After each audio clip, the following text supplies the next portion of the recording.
حدیث نمبر 6258۔ حضرت خراشہ بن حور فرماتے ہیں، میں مدینہ منورہ کی مسجد میں بیٹھا ہوا تھا اور وہاں ایک خوبصورت بزرگ بھی تشریف فرما تھے، اور وہ حضرت عبداللہ بن سلام رضی اللہ عنہ تھے۔ وہ لوگوں سے بہت اچھی باتیں کر رہے تھے۔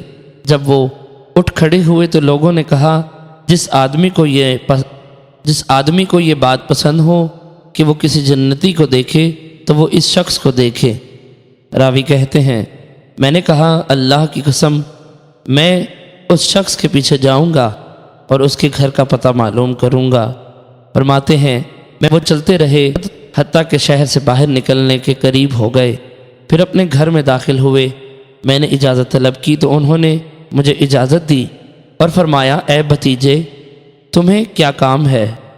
فرماتے ہیں، میں نے عرض کیا، میں نے لوگوں سے سنا جب آپ اٹھے تو انہوں نے کہا، جس کو کسی جنتی کا دیکھنا پسند ہو وہ اس شخص کو دیکھے، تو مجھے آپ کے ساتھ رہنا اچھا معلوم ہوا۔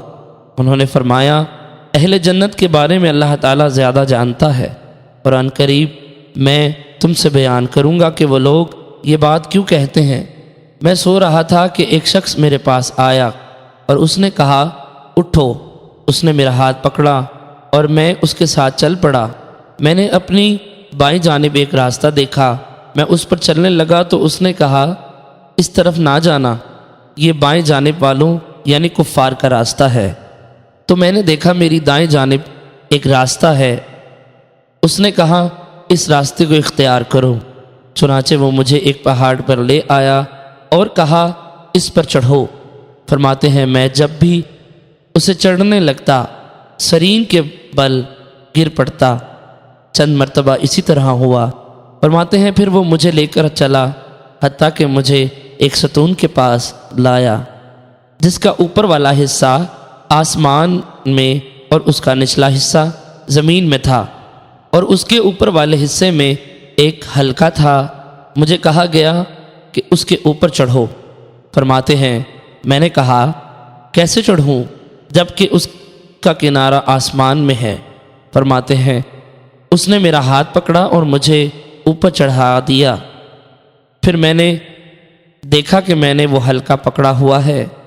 پھر اس نے اس ستون پر ضرب لگائی جس سے وہ گر پڑا، اور میں اس حلقے سے معلق رہا حتیٰ کہ صبح ہو گئی۔ پھر میں نے نبی اکرم صلی اللہ علیہ وسلم کی خدمت میں حاضر ہو کر یہ خواب بیان کیا تو آپ نے فرمایا، تم نے جو بائیں طرف راستے دیکھے وہ اصحاب شمال کے راستے ہیں، جو راستے دائیں طرف دیکھے وہ اصحاب یمین کے راستے ہیں، اور جو پہاڑ دیکھا وہ شہداء کا مقام ہے جسے تم نہیں پا سکو گے، اور جو ستون ہے وہ اسلام ہے، اور جو حلقہ دیکھا وہ عروہ اسلام کی رسی ہے، عروۃ الاسلام یعنی اسلام کی رسی ہے، اور تم مرتے دم تک اسے تھامے رکھو گے۔